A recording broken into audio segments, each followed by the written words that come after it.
Hello, everyone. Thank you. Thank you for coming. Let's Start a Fake Cult is the name of the show. I'm Jenk. And I guess I'm going to spend a lot of time talking about myself, but really it's about myself, like the self, yourself, how our selves work together. And, this is informed by, think about this as a, when you go to an art exhibition, you often see something written by the artist that says, this is me. This is what I went through. This was my life. This is why I ended up the way I did. And this is the kind of art I'm making. So this is kind of like an artist's statement for this large, megalomaniacal, narcissistic art project that I've initiated here. You're actually sitting in the art project right now. So I'm going to spend a lot of time talking about myself, but really what's brought me here is kind of, how do I respond to a universe that's absurd, maybe meaningless in the most basic way, maybe unknowable in some very basic way? How do I respond to that? I kind of think of that as my response to nihilism. It's one of these words that you might hear sometimes. I don't know if you guys saw the Big Lebowski, John Goodman character at one point. And those, the bad guys in the movie, they have these thick German accents, and Donnie asked them, are these Nazis? And he said something like, say what you will about the National Socialists, at least they had an ethos. These people are nihilists. Like, it's even worse, right? By the way, do these classes make me look a little crazy, or no? Absolutely. Yeah, right? And then just enough crazy, maybe? Yeah, because I don't know if you've noticed, but cult leaders often look disturbingly normal, right? So I'm bucking the trend here. My daughter bedazzled these. It's cute, right? She's 36. You would think that, but she is actually 6 years old. And somehow, in my 50s, I had my first child. And that was Something that obviously changed me and made me consider more and also reconsider maybe the self. And also something else happened during those same years. COVID happened. My father was in the last years of his Alzheimer's, and I moved him in with me for the last 4 years I spent with him. And I saw his mind degenerate, but his body remain. And that kind of reinforced my more recent way of understanding myself or the self. You know, I put these in front of you, maybe you've seen them. It's basically the outline of what we're talking about here, like nihilism, narcissism, hypnotism. I feel like we're entering an age where all three of those are on the ascendant. Like nihilism, and I will tell you how I'm using that word. It's kind of like, you know, you find yourself, if you've thought with any kind of depth on any subject, you eventually get to a place where you've dug really deep and gone down that rabbit hole, and you find yourself maybe with like an infinite regress, maybe with like a self-contradiction, maybe with some kind of a loop of logic. And it feels like you can't go any further. That's kind of what I think of as nihilism. It's kind of reaching the limits of understanding and maybe realizing at that moment, like, you know, I did in my personal journey. That sounds corny. In my case, I thought of myself as an artist at a very young age, but it took me a really long time to admit that to anybody. You know, I grew up in Hamilton, not too far from here, near the Center Mall. And it's not something you would bring up with your friends. You wouldn't say, hey, dude, you know, I think I identify as an artist. You know, the response would be more likely something like, well, for one thing, dude, you can't draw or shit. You know, like art is a very limited understanding of what art is. And the second thing they might say is something like, oh, and I didn't know you were gay. That was how it was met, you know, in the 70s growing up in Hamilton. And also my family situation. You know, I'm an immigrant. I came here at the age of 5 from Istanbul, and I used to basically walk around downtown Istanbul with my dad, who was kind of like an underworld figure. And, you know, he'd take me everywhere with him. So I'd be hanging around these wise guys. He'd have a casino above his restaurant, and, you know, the neighborhood had synagogues and churches and red light districts, and everything was just packed into there. And I realized that early age, something very astounding. There was a funeral of sorts going on. Well, I saw this big black hearse pull up on the street in Istanbul where we lived. And there was this little Jewish girl I used to play with. And that whole family was very sad. And I said, what's going on? And they said, oh, her grandfather died. And they're taking the body away. So I hadn't really, at that age, maybe 4 years old, I hadn't really thought too much about it. I started asking a bunch of questions. It's like, well, what does that mean? Like, what happened? Is he gone forever? And you know, I would get answers like, yes, he's gone forever, but it's okay. He's gone up to another place. And I would ask questions about this other place. What do you mean? Like, what kind of place? What's it about? And people I found didn't really have adequate answers. Kind of dawned on me that adults are just making shit up as they go on. Right? It's kind of disturbing at first.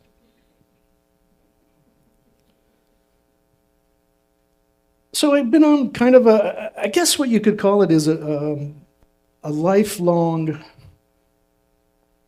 predisposition to look at basically two questions. The first is, what's going on? Really? And the second big question of life is, what should I do? How should I live? Without realizing it, I found myself, I'm a professionally trained philosopher. People say weird shit, but I am. I actually have several degrees in philosophy. And a philosopher is really just concerned with those two questions. What's going on, and how should I live? So I started out with what's going on. That's something I really focused on as a kid. And, you know, science and logic and mathematics, and I was good at all these things. And I thought I was getting, closer to the bottom of things. And probably around the age of 12, I started to realize that it's kind of like a turtles all the way down situation. You ask, well, you probably know this, that the universe is, as we know it, is made up of less than 100 different things. Atoms, as they were called by the Greeks, Democritus, because it's indivisible. They didn't know what it was, but there's probably something that if you just kept chopping down into its constituent parts, you'd eventually get to something at heart. And let's call that the atom. And that was pretty good for a long time. But then we got the technology to actually look at the atom. And then it gets stranger and stranger, What's the atom made out of? And you get an answer, well, they're made out of protons and neutrons and electrons. They each have charges of -1, +1. And together, all of these make up the atom, which make up all the things in the universe. And then you can ask, well, can I ask, what are neutrons and protons made out of? And then you get the answer that they're made out of quarks. And they have a 2/3 charge. And they have funny names like charm and colors. You can go even further and say, what are quarks made out of? It appears that they happen to be made out of strings of one-dimensional space-time, fluctuations of one-dimensional strings that, depending on how they vibrate, become the quarks that they are. And those quarks then comprise protons, neutrons, electrons, which comprise the atoms, which comprise everything. And then you quickly realize, I could just keep going like this, but you're met with the question, am I going to pursue science knowing that I'm going to just keep going, down a level, without a final answer? Is that enough? So I switched from thinking about being a theoretical physicist to being a philosopher, and pursued that in university. But what you find, I'm going to do a quick rundown of history of philosophy, I guess. What you find if you go through all of ancient philosophy, modern philosophy, you find some kind of patterns and progressions. And one of my favorite philosophers is Friedrich Nietzsche. He has a bad reputation for many reasons. I get that. But he said some very amazing and important and very insightful things about, well, nihilism in particular. He's the guy that's famous for saying God is dead. Right? And a lot of people think that means, well, it's the end of religion or, that sort of thing, or the idea of God is dead. It's actually deeper than that. What he's saying essentially is that all ideals, metaphysics, foundational understandings of everything is dead. It's the realization that we're never going to get to the bottom, which is disturbing. It's so disturbing, I think, that people come across this all the time, but just kind of move on. What else are you going to do? What are you going to do? Which reminds me, I grew up in Hamilton, and I was amongst a lot of Italians, and I would go to a lot of funerals for Italian men, usually. And, you'd see a bunch of dudes just kind of get around, and they'd say, poor Carmine. What are you going to do? What are you going to do? I know what you're going to do. What are you going to do? Basically, what are you going to do? It's kind of like a fatalism. It's death. It's final. What are you going to do? Death is a finality, yes, but while you're alive, that question is very important. What are you going to do? So I find that nihilism is not the problem. It's how you react to it. Like, what are you going to do when you discover this bottomless pit of meaning? How do I decide what to believe? How do I decide what's true? How do I decide what's right and wrong? Plato is somebody that Nietzsche speaks very poorly of, and for this reason. He basically says that, I don't know if you're familiar with Plato, but he wrote these dialogues, which were kind of like screenplays, like theatrical plays of people talking, essentially. And Socrates was his teacher, and he had Socrates played prominently in most of his dialogues. And you would often find a scenario in which all these people are philosophizing and asking big questions like, what is truth? How should I live? Those sort of things. And Socrates would jump in and go, well, now that you said this, would you not also agree that this is true? And if that's so, see how ridiculous you sound? He would just keep pointing out all of these problems with their arguments, bugging the shit out of everybody until they actually gave him the death penalty for bugging the shit out of people. So it's like he kind of had a clue there. It's like Socrates was basically pointing out that, if you dig really deep, you're going to find that there's some kind of absurdity there. What are we going to do with that? Now, Nietzsche thinks poorly of Plato because he's the one who basically popularized this notion that, well, if we can't figure out everything at heart in our world, then there must be another higher, more ideal world, the realm of ideas that everything conformed to. And that's how we figured out truth. And Nietzsche thinks that's a cop-out. And I think so too. But we spent a couple of thousand years within that frame of mind in philosophy and religion, Christianity. A lot of them are really about having a reality, and then they have a higher reality that you don't have access to right now. But you'll get there if you do this, this, and this. It's some kind of I don't know, is it a game? You could call it that only structurally. I don't mean to minimize it. It's taken me a while to admit and use that word game, not to belittle, but it's not just a game, it's also a game. And in fact, maybe like Wittgenstein, you think of everything as kind of like language games. It's a form of life that we engage in. But before I go too far astray, we are starting a cult. It's called fake cult. It's not real. Don't worry about it. It's okay. And this is what happened. I had this meeting with my corporate lawyer, and I've started many businesses in the past, and he's helped me out. And he knows I'm a little weird. So I told him, this is what I want to do. Tell me what you think. How can I do it? Is it legal? What's the paperwork involved? How can we make it as easy as possible? What I'm going to do is this, I said. I'm going to take one of these corporations that I own, which is a significant chunk of my wealth, which owns some real estate and businesses and some trademarks. And I'm going to call it Fake Cult Industries. I'm going to change the name of it.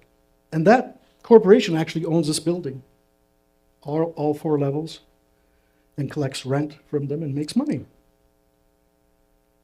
It also owns this business in here called CFTA, Center for Talking Arts. And it's kind of like a bar, it's kind of like a theater, it's kind of like a comedy club. It's a place where people hang out, do interesting things, mostly talking. And, workshops and things like that could go on here. It includes that. And then you've also got a sheet there with all the front businesses. We actually have a business called Nocebo, Placebo Wellness, which is basically sugar gummies that we sell in a fancy packaging that looks pharmaceutical. And we tell everyone it's a placebo gummy. But if you do, step 1, 2, and 3 of this ritualistic behavior while you're taking it, you might find that you have a beneficial effect.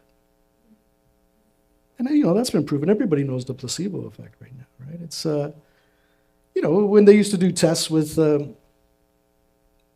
drugs and medicines, they would give a group of people the actual medicine, give another group of people something that was just a sugar pill, but they told them it was the actual medicine. And they found over many studies that it actually worked. Like the results were comparable. That's weird, but we've kind of gotten used to that. But it's not weird within my way of thinking of the human self. I think of the self as kind of like a collection of storms. You have a bunch of body storms and you have a bunch of mind storms, like cyclones, informational movements, loops, iterations of abstract symbols and thought when it's the mind systems. And when it's the body systems, it's a bunch of systems like your circulatory system, your hunger system, sex drive, whatever. There's a whole bunch of stuff happening in the body and in the mind, and together they become you, right? Now, Nietzsche said something else that's interesting that kind of relates to this. He said God is dead, but he also, and he was a bit of a rock star. At the age of 23, before he even finished his PhD, they just offered to him the chair of the philology department at a university and said, here, just take it. And his first book, everyone anticipated to be something interesting in philology, but he wrote The Birth of Tragedy, which is amazing, fucked up book. But one of the more interesting things that I find in that book is he talks at length about basically two creative energies, particularly within humans, but throughout, you can say. And that's the Apollonian and the Dionysian. The Apollonian is that part of you, which I kind of relate to the mind systems. These are the parts of you that structure things, give it narrative, understanding, symbols, meaning. And the Dionysian, that's more, I don't know, we like to say it's something like it's more primitive. Because it is. It was around a long time before the mind systems came on. And that's true for our species, but that's also true for us. You know, when I was born, I was mostly all body systems. A lot of things are just done by repetition, reaction, intuition. It's not thinking, it's without thought. It doesn't have thought. Thought only exists in the mind systems, which is abstract. So you have like the material body, and you have this weird abstract layer, which kind of sounds like Plato's ideal realm, but they somehow interact. You know?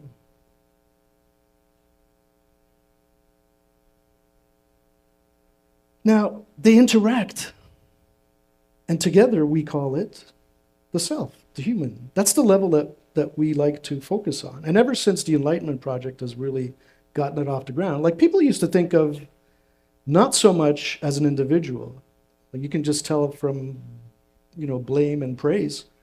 Somebody did something wrong. Sometimes the entire family suffered because the family did it, or the tribe, or the entire village. People were not necessarily thought of themselves as individuals. That's more recent than you might realize.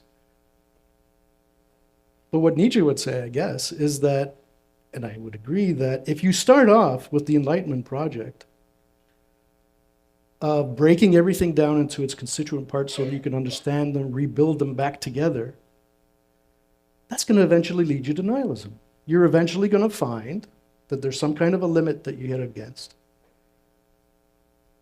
What are you going to do? This is kind of the question he was posing. Like, what happens when the rest of the world wakes up to this? Like right now, it's, you know, it's 100 plus years ago, the elites, the intelligentsia. But what happens when everybody else wakes up to this?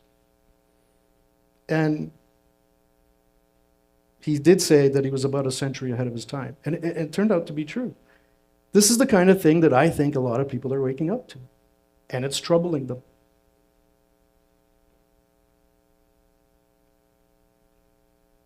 Where is my meaning in life? What is meaning? You know, philosophers give very unsatisfying answers sometimes. It's like, what is truth? And then you could say something like, well, it depends what you mean by truth, what you mean by what you mean by is. You can't blame them because it's true. Everything relies on everything else. It's kind of like it's what I would call a hermeneutic circle of interpretations. To understand what the meaning of a word is, for example, you have to know the meanings of another word, other words. And to know the meanings of those words, you have to know other words. And then sometimes you have to know the meaning of the word you're trying to figure out. But you somehow do. You figure out how the pieces play within the game. language game. Language is not learned naturally by putting down the grammatical rules and then following them. That doesn't work as well. And if you've ever tried to study a language like that, it takes a long time. I think of that as basically only employing your mind without using your body. When you get them working together, and this is what Nietzsche would say about art, what makes it interesting is some kind of a play between the two. It's like the creative forces that want to just go, blah, put it out there, whatever the feelings are. That dramatic, romantic expulsion of energy. The Dionysian, it needs to have that, but it also needs to have structure, consistency, context, meaning, looping back to itself, and that makes it interesting. I mean, you could enjoy a jazz concert, and to me, jazz is kind of like a mind systems thing, so you're kind of following the complexity of the notes. It's like when they're making up on the fly. It's like your mind is like being tickled. Oh, it's great. Yeah, it's amazing. But what's really happening, I guess, is the way I see it, is that your body is being tickled and sending up a signal to your mind saying, I'm tickled. And then your mind rationalizes it and say, yeah, that's what's happening. I'm enjoying it. But even if it's a abstract mathematical joy that you get, the joy is a body joy that you want to repeat. I happen to be one of these kids that really identified with my mind systems. Up until maybe my 40s, I made the mistake that I think a lot of us do, is thinking that's us. The part of me that talks is me.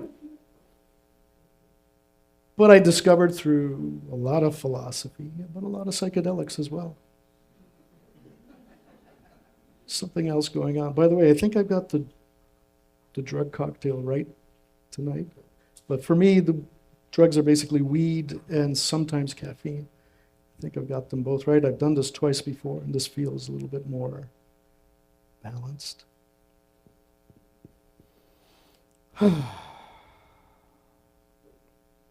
So the Enlightenment Project brings us to narcissism. Let's not confuse narcissism with what I think a lot of people do confuse it with, which is narcissistic personality disorder. It's like an extreme version of it. Like anything in extremities is bad, really, when you think about it. At some point, it's going to be a problem. But narcissism at the most basic definitional level is essentially concern for the self, and we all have it, and we're all narcissists. And that's okay. That just means that we're individuals. In order to be an individual, you have to be aware of yourself. And if you're aware of yourself, you're a narcissist in the most broadest sense. And I like that. I mean, people kind of shy away from it, saying, oh, we shouldn't really. But no, really, think about it. Isn't it great that we do focus on the individual? What else are we going to do?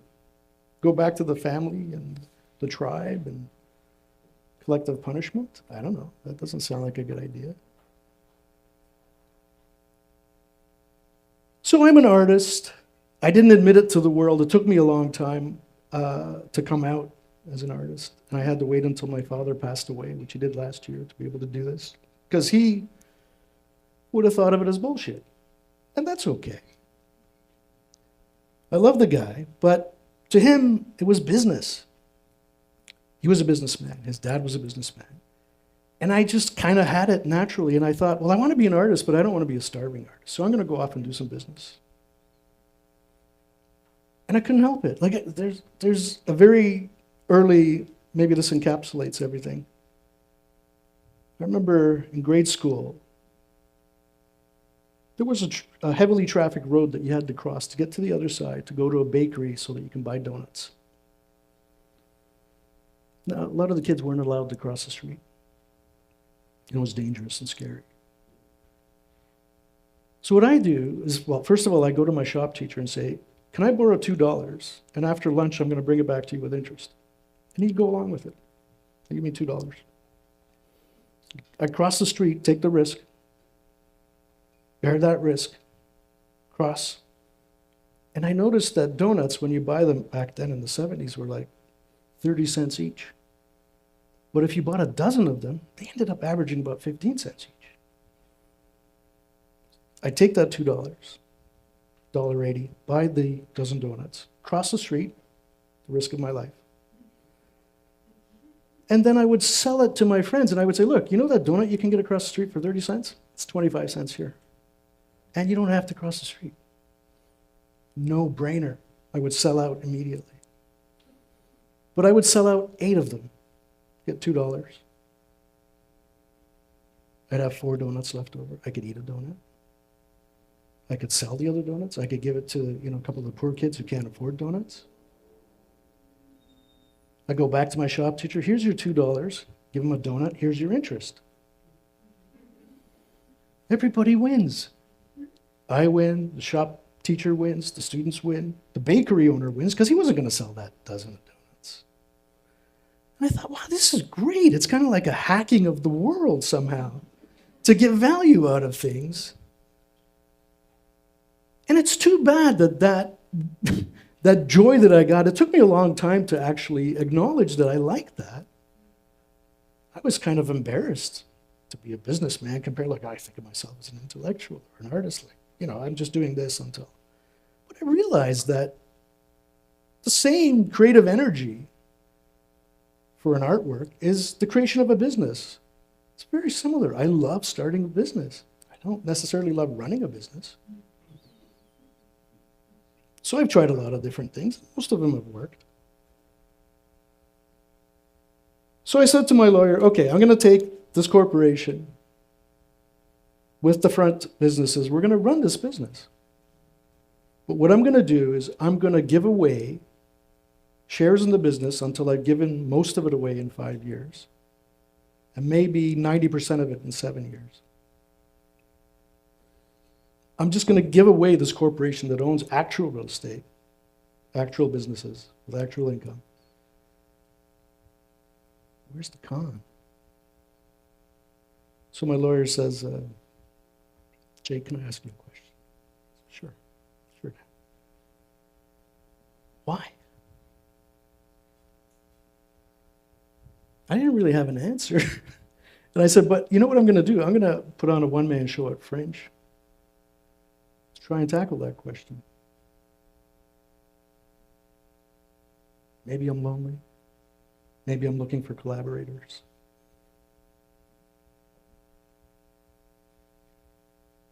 I can't draw or shit. So the art project that I have envisioned is this. It's an art project, but what is the art project? Well, it's kind of like a game. Life is the big game, and then you have many games within it. And one of the games you have, it's kind of like the business game. So we'll draw from that. There's the art game. We'll draw from that. There's the psychedelic realm kind of spiritual thing. We'll draw from that because that's fun to play with. And we'll create this kind of a game that is a business. And then you ask, what is the business? Well, the business is a cult. Why not? It's a profitable business. And you may have found, and I find myself thinking this, well, that cult looks like a lot of fun. It's too bad about all that bullshit you have to go through. But thinking back to placebo, the placebo effect, I sometimes think about religion as kind of like a placebo effect. In my case, it would be, because I don't really believe in a God or all the things that a particular religion would set out as true. I can't believe those things. But I could, if I wanted to, join a religion and say, well, I'm going to just kind of pretend or fake it because I'm going to get benefits from it. I'm going to get camaraderie. I'm going to get spiritual feelings. I'm going to get connections I'm going to make with people. I'm going to feel better. My body's going to respond. My immune system will probably be better for it. All of that is true. Religion has a lot of positive benefits. It's a lot of bullshit, too. And I've always thought, if I could just get my shit together, I could do so much. I could just organize my life. I could join the army. But that's ridiculous. I can't take orders. I could join a religion, but I'm not willing to put up with all that. I could join a cult. That looks like fun, but they're kind of bullshitting and conning, and it's too bad because it looks like fun. You could have a lot. And I thought, well, why not just do a fake version of it, which is like a placebo version of it? But here's kind of the rub. There's the placebo effect, which when you don't tell somebody that you've actually taken a sugar pill, you don't tell anybody that, it still has an effect. There's a further effect. So even if you tell the person you're in the placebo group, you're in the real group, it still works. Like, maybe it's a lesser effect. It still has an effect. Again, isn't that weird? But not so weird when you think about it as, Western medicine game that you're putting on. And once you put on that game, you see a doctor in doctor gear giving you something, and it has more reality. It actually does. It works better than if someone just handed you medicine without a lab coat. But isn't that interesting? You could kind of hack that too. And I guess a lot of, these self-help things are really centered on that. And I have my share of experiences with that just in my personal realm. I remember being good at sports, for example, mainly because I had this ability for my mind systems to tell my body systems to shut the fuck up. You're running, feel like you're dying, your body's telling you to stop. I'm going to stop, but the mind keeps saying, no, we're going to just go through it. You can get a lot done that way. You can change yourself. You can also harm yourself, which I think I did. And that you start not to take your body reactions and emotions seriously. It's like they start to feel like error signals. It's like I would look at my girlfriend crying, and I would think, oh, that's because it's a failure of cognition. She's not able to deal with this, so she's overwhelmed, and that's why she's crying. That's how I would understand it. Unfortunately, a little later in life, I realized that there's kind of a superpower that we all have. We all have this kind of, sometimes call it like a autistic genius within us. It's like the body just knows how to do things through repetition, through building a groove. Something interesting about this universe. If something occurs, it's easier for that thing to happen again. So if you do something, you kind of initiate the tiny, like when you see on a grassy field, you see a little path forming.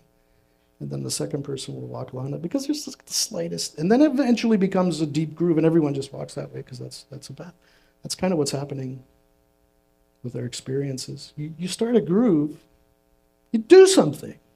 What are you going to do? You got to do something to start this. It took me until my 50s to come out as an artist and to admit that business is part of the art. Spirituality is something that was something that I would laugh at. I might still laugh sometimes. It's still kind of funny. It's preposterous. It's ridiculous. But what else is there, really? I mean, if you combine philosophy with psychedelics, you probably get spirituality. Because you get to this point, like, none of this makes sense. It's all absurd. What do I do? And the existentialists are people who maybe took that seriously and took it to heart and had an interesting response. Because once you discover that, you could say, oh, all this freedom and responsibility is on us now. Because it's not given to us from high above, natural laws or anything else. It's up to us, and that's exciting. We could fuck it up. We often do. A lot of our human systems are fucked up. Oh, by the way, have I mentioned that we're going through an apocalypse? Right? It's like you talk to anybody for a few minutes and it just comes out in conversation. Oh, it's the end of the world anyway. Or, I don't know if we're going to be here in 10 years. Or, oh, AI is going to fuck everything up. And climate crisis. And CRISPR-9 is going to allow you to genetically modify yourself and change your gene line while you live. Like you could change your eye color, height, whatever weird shit like that we'll be able to do. Like right now, it's possible. It's just not allowed on humans. It's going to get out. That's going to make the world even weirder. There's an epistemological crisis. Like we don't know what's real and what's not, what's fake news and what's not. And that's going to get compounded and more difficult to figure out. What do we do? What are you going to do? There's material sciences. We're making these materials that are going to make things ridiculously cheap to make. Energy might end up being free in a few years. But this is all being exacerbated by AI, which is really ramping up. And I don't think we're currently, the way they're doing it, on a path towards AGI necessarily, but it's still going to fuck everything up. I don't know if we'll ever get to the point where we achieve superintelligence, because the steps to get there is going to so radically transform everything that we do that it's impossible to tell what's going to happen in 10 years. There's this idea of the singularity, which some people will say is around 2045. It's 20 years from now.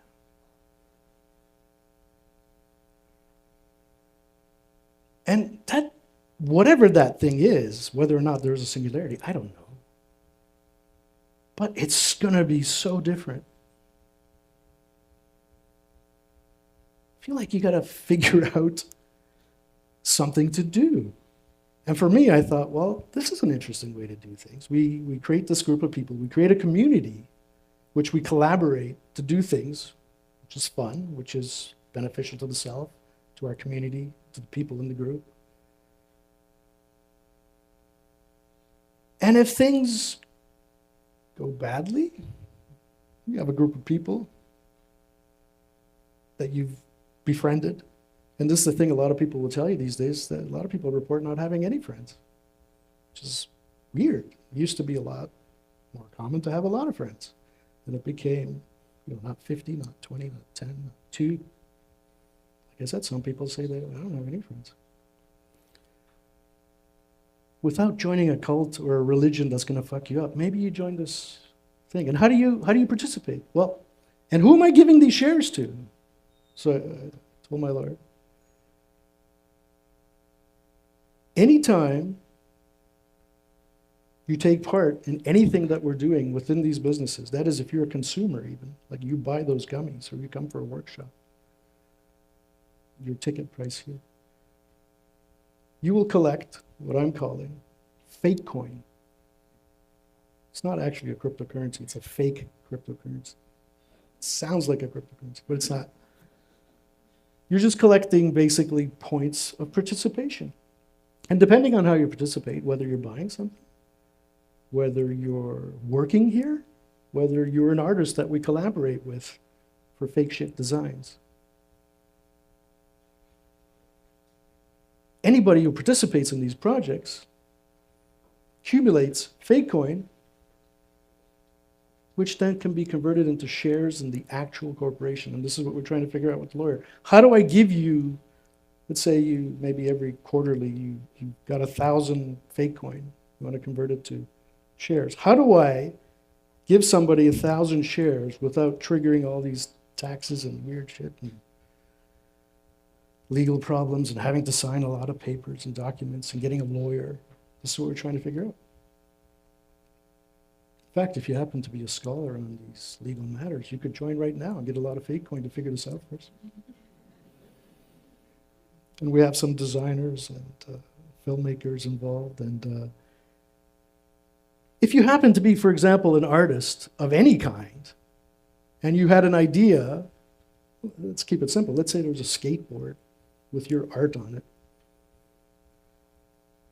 We could decide to produce 100 of those collectible, like limited edition artworks and sell those and share the profits. That's one of the artist design collaborations that we'll do. This isn't the most profitable business I could start. I know that. And when my lawyer asked me that, I think at some point I said, I'm doing it for the profit, but it's not necessarily just the money. But I do think I'm not going to lose money here. I'm going to give away 90% of the company. But look, if there's like 10 pieces and I give away 9 of them and there's 1 piece left, if I can make that 10 times its value to begin with, I haven't lost anything. Plus, I've got a bunch of people involved. We've grown this business together, which is an art project, which is a social construct that we agreed to put together so that we could benefit from it. You know, it sounds ridiculous, ludicrous, and the word ludicrous, like ludere, to play. Yes, it's ludicrous. We're playing. This is a play. This is a theatrical play. And maybe play is a better word than game. Right? It's a playing that we do together.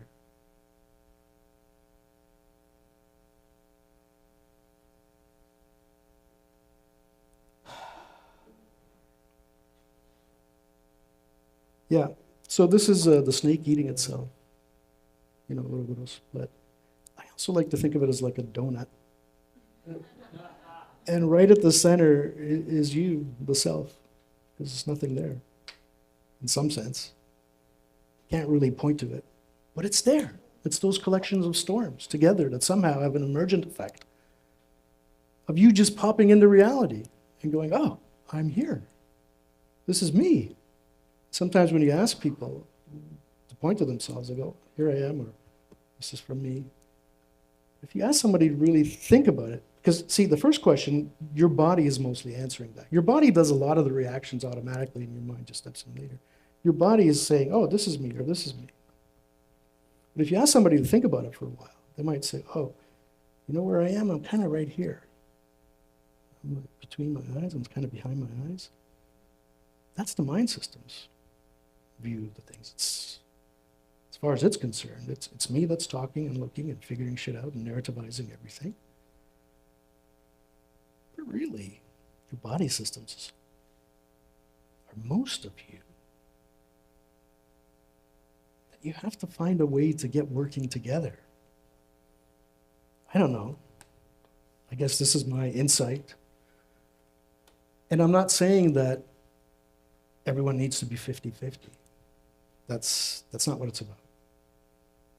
And depending on what you're doing, like for music, for example, I like to let my body take charge. Mind just kind of steps out of the way. Sports, same thing. Lovemaking, same thing. Step out of the way. Don't think about it too much. And your body often knows what to do. In fact, a lot of the things that we really admire in people, when they do something extraordinary, we often say, you know, like sports or something, they'll say, oh, that guy was out of his mind. That was unconscious what she just did there. Like it's just, we kind of praise this automatic without realizing it. Those are your body systems taking over. The Dionysian and the Apollonian, it's a dance.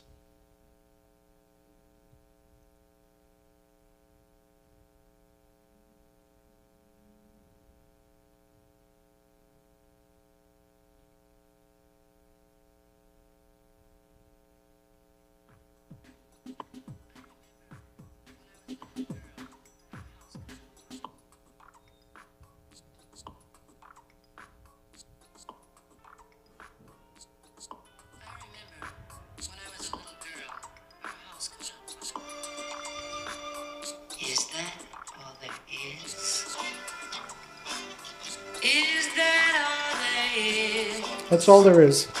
Thank you. Thank you very much. Thank you. Thank you. I have for you a tote bag and a t-shirt and some goodies. If you just come up here and tell us what size your t-shirt would be, we can give you the correct size t-shirt inside your tote bag. So feel free. And that's a t-shirt. I was there. So please enjoy. And go to fakecult.com. Just put in your name and email address, and we'll just send you updates of what we're doing. You know, when the app is ready, you can just log on. Oh, and you get 100 fake coin for free just for logging in. Thank you. Thank you very much. Thanks a lot. Please come on up. Don't be shy.